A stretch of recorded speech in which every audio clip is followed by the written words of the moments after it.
Bonjour. Alors, j'ai repris les vidéos. Ça fait un moment que j'en ai pas fait beaucoup. Comme décembre approche, pour prouver au Père Noël que j'ai tenu ma promesse du janvier, qui était de faire des vidéos toute l'année, j'ai repris alors. Aujourd'hui, je vais vous parler d'un truc que j'ai découvert la dernière fois quand j'essayais de déployer une application Python, faire avec Flask. C'est le Nginx Unit. Alors, le Nginx Unit, c'est un serveur d'application dynamique, comme Nginx lui-même le définit ici. Donc, c'est la société Nginx qui a créé aussi Nginx Unit. Sauf que ici, c'est un module qui se configure par REST et c'est vraiment dynamique. Vous faites vos configurations sans redémarrer le serveur et il le prend en charge. Donc, si on veut faire un parallèle, c'est comme un Docker. Voilà. Donc, le Nginx Unit, il a un contrôleur et quand vous déployez vos units, il crée des process. Donc, le Nginx Unit, vous pouvez le considérer comme un Docker Engine et puis vos Nginx Unit comme des conteneurs. Vous voyez un peu. Donc, le Nginx Unit vous pouvez déployer plein d'applications dedans, plein de units dedans. Vous pouvez lancer du Go, du Ruby, du PHP, du Node, tout ce que vous voulez. Alors, oui, c'est dynamique, je viens de le dire. Vous pouvez configurer votre service à la volée. Ouais, c'est via du REST. C'est programmable, ouais, parce que c'est via du REST. Voilà. Ok. En comparaison, voilà, celui-ci, ce gars, il a fait une comparaison entre un Nginx Unit et WGI pour déployer du Python. C'était en 2018 et en ce moment, le Nginx Unit était en version bêta. Vous voyez un peu. Alors que le UWGI, c'est écrit en C, c'est là depuis. Quand vous déployez une application avec du Python, du Flask et tout ça, c'est ce que vous utilisez pour le démarrer pour des environnements de production. Donc, c'est-à-dire, c'est quelque chose qui a été pensé pour la production et qui est utilisé pour la production depuis longtemps. Ok. Voilà, il a fait son application Flask et ouais, voilà un peu la config du VSGI. Et après les textes, vous voyez un peu le Nginx Unit qui était en version bêta est plus performant que le WSGI qui est un module pour la production, qui est déjà utilisé pour la production même. Donc vous voyez un peu la différence. Vous voyez un peu. Donc actuellement, c'est voilà, on a eu une release. Donc imaginez que ce soit que là c'est stable et que vous pouvez l'utiliser en production. Comment ça marche? Pour l'installation, c'est bon, déjà on peut regarder les langages supportés rapidement. On a Assembler, Go, JavaScript, Java, Perl, PHP, Python, Ruby. Voilà. Euh, pour l'installation, c'est très classique. Bon, on a tous ces environnements. Bon, je vais prendre Ubuntu pour vous le montrer, même si moi je l'ai installé sur du Mac. C'est classique pour l'installation. Ce qu'il faut retenir, c'est comme je l'avais dit au début, c'est comme du Docker. Vous avez juste le service unit à démarrer et vous déployez vos services unit. Donc sur Mac, c'est comme ça que ça se fait. Et toujours en comparaison avec Docker, lorsque vous démarrez le contrôleur Nginx Unit, il n'écoute pas sur un port. Vous pouvez le contacter via le socket. Voilà. Mais vous pouvez aussi, comme Docker aussi, exposer voilà, le contrôleur via un API REST. Un port, voilà, j'allais dire. Ok, Donc, si on descend un peu, ben, vous avez aussi une image Docker avec laquelle vous pouvez packager vos applications. Ok, voilà. Voilà. Par défaut, il utilise un socket. Si vous voulez le démarrer sur un port, ben, vous n'avez qu'à lui passer le port. Donc, il va démarrer le contrôleur. Ok. Concrètement, quelles sont les notions à connaître ici? Déjà, je vous avais dit que les configurations sont en JSON. Et pour déployer une application, on envoie le contrôleur. On envoie les commandes au contrôleur via du REST. Donc, le GET nous permet de récupérer toutes les configurations sur le serveur. Le POST, ouais, il permet de rajouter une configuration, bon, du JSON à une configuration existante. Le put permet de remplacer, bon, créer et remplacer en même temps. Hein. Si ça existe, ça le crée. Si ça n'existe pas plutôt, ça le crée. Si ça existe, ça le remplace. Et le delete permet de supprimer une configuration. Donc concrètement, vous avez quelque chose comme ça. Allez, je vous montre le mien, ce sera plus simple. Voilà, j'ai une application Go que je veux déployer. Voilà la configuration JSON qui me permet de dire au unit, voilà, je veux déployer mon application. Voilà, l'application c'est du Go. Je lui donne le chemin, je lui donne l'exécutable, je lui donne les utilisateurs. Ok. Donc on peut le tester tout de suite là. Après je vous montre la config. Mon application Go c'est un truc 5 très basique. Voilà, c'est un serveur qui écoute sur le port 80-80 normalement. Si je devais le faire, si je devais l'exécuter, donc j'aurais pu juste venir là. Voilà. Compiler mon code. Je fais go build server. Bon, allez, je supprime celui-là déjà pour que vous voyez un peu ce que ça donne. Voilà. Je fais go build server. J'aurai un exécutable. Voilà. Que je peux lancer comme ça. Vous voyez. Et que je pourrais...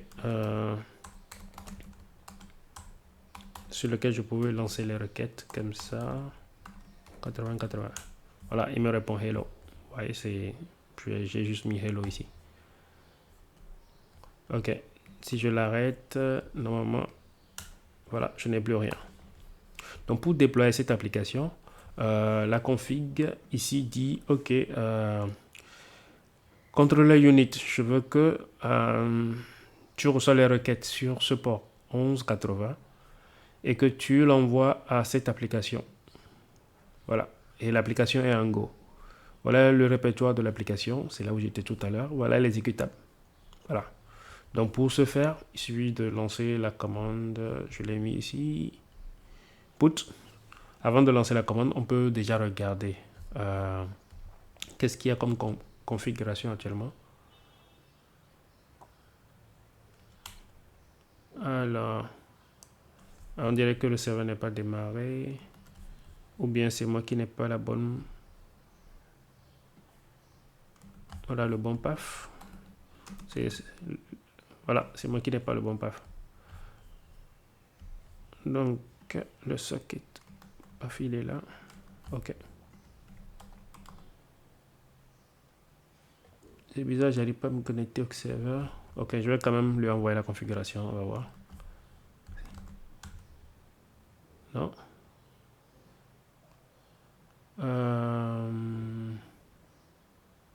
Ok, on va voir. Pekil. Unit. D. Ok.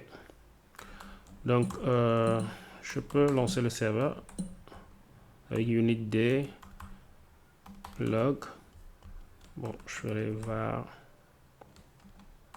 log. Ouais, je lui donne ça. Ok, là il a démarré. Et le fichier de log est là. Parce que par défaut, si je lui précise pas de fichier de log, bah, je n'aurai pas de log. Et ça, c'est pas intéressant. Donc, allez, je ramène le curl. Voilà, vous voyez, j'ai un JSON vide. Maintenant, je peux lui envoyer la configuration pour qu'il démarre mon application là. Alors, là, il est fâché. Ah non, je n'ai pas de JSON dans ce répertoire. Voilà, je suis maintenant dans le bon répertoire. J'ai mon application et tout. J'ai le JSON qui est là. Donc, voilà. Donc, il vous fait Success Reconfiguration Done. Donc, vous avez déployé votre application comme ça. Si je relance le get, ouais, le JSON que je lui envoie, il est là. Et comme je t'avais dit que le port, il est là, je peux faire un curl localhost. Voilà, j'ai mon hello. Donc, si vous voyez, normalement, l'application, celle-là, démarre elle-même sur le port 8080. Mais si vous remarquez, si je fais ça, le port 8080 n'est pas accessible. Parce que, comme je vous l'ai dit, il isole le process comme le fait Docker dans des namespaces réseau et consorts. Donc, c'est pratiquement la même philosophie. Donc, supposons que je veux maintenant ramener ça sur le port 8080. Bah, je peux juste refaire put.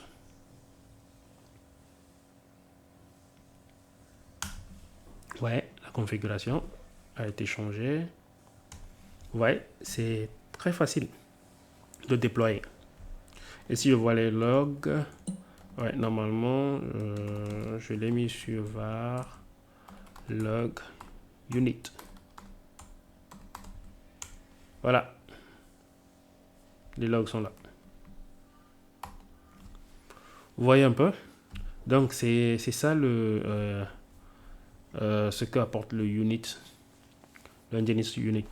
Donc, vous avez pu voir tout à l'heure que j'avais un listener dans mon fichier de config. Voilà, les listeners sont là. C'est eux qui permettent d'exposer les ports des applications. Voilà la configuration que j'ai utilisée tout à l'heure. Vous avez des routes qui vous permettent de faire des trucs plus complexes. Vous pouvez rediriger les trafics comme vous voulez en utilisant des paths, en utilisant des variables, tout ce que vous voulez. Voilà, les variables sont là. Vous pouvez aussi servir des fichiers statiques. Faire du proxy vers d'autres IP. Vous voyez un peu. Vous pouvez faire du load balancing. Bah, il y a plein de choses que vous pouvez faire. Alors, le exemple, il est... ouais, vous pouvez aussi déployer vos certificats ici. Ben, ça, je ne l'ai pas encore testé, mais c'est dans la documentation. Voilà. Donc, les exemples, il y a plein d'exemples ici. Il y a le how to, celui que j'ai fait tout à l'heure, j'ai fait du Go. Mais si vous utilisez par exemple Flask, bah, c'est ce que les gars utilisent d'habitude pour faire les trucs d'intelligence artificielle et tout ça. Mais après, ils ne savent pas comment déployer. Ils utilisent du Python et tout ça. Bah, voilà un truc intéressant pour le déployer. Pour Go, bah, c'est très simple. Il y a un binaire. Donc, c'est simple de pointer un service de type système D dessus pour démarrer le binaire. Ça, c'est très simple. Mais pour Python, Django, Flask, des choses comme ça, il faut du SGI, mettre un serveur Apache ou Nginx devant. Le unit peut vous intéresser pour, voilà, pour déployer rapidement. Vous voyez, vous avez Django, vous avez ceux qui font du Node.js, qui a Express ici. Bon. Il y a plein de trucs ici. Symfony. Voilà, c'est top. Donc Flask, c'est simple. Vous faites ça, ce que vous faites d'habitude. Ici, quand je l'avais testé, ce qu'il faut remarquer, c'est que lorsque vous instanciez votre Flask, il faut que ce soit le nom application. Parce que quand lui démarre, il faut que le fichier aussi s'appelle wsgi.py. Quand il démarre, il vient chercher là. Vous voyez un peu, ici, on n'a pas précisé le fichier. Voilà, il vient chercher le fichier wsgi.py et il charge application. Donc, si vous mettez app, par exemple, ça ne va pas marcher. J'ai déjà testé. Donc, voilà ce que je voulais vous présenter dans cette vidéo. Ce qu'il faut retenir, c'est que Nginx Unit vous permet, dans la documentation, ils disent de faire des microservices, des choses comme ça. Ouais, c'est assez sympa pour déployer des applications. Vu que c'est configurable dynamiquement, tu envoies des requêtes HTTP, bah c'est top. Voilà pour cette vidéo. Si vous avez des questions, bah, vous pouvez les poser dans les commentaires. Sinon, n'oubliez pas de vous abonner à la chaîne, de souscrire ouais, pour être notifié lorsque je mettrai de nouvelles vidéos. Voilà.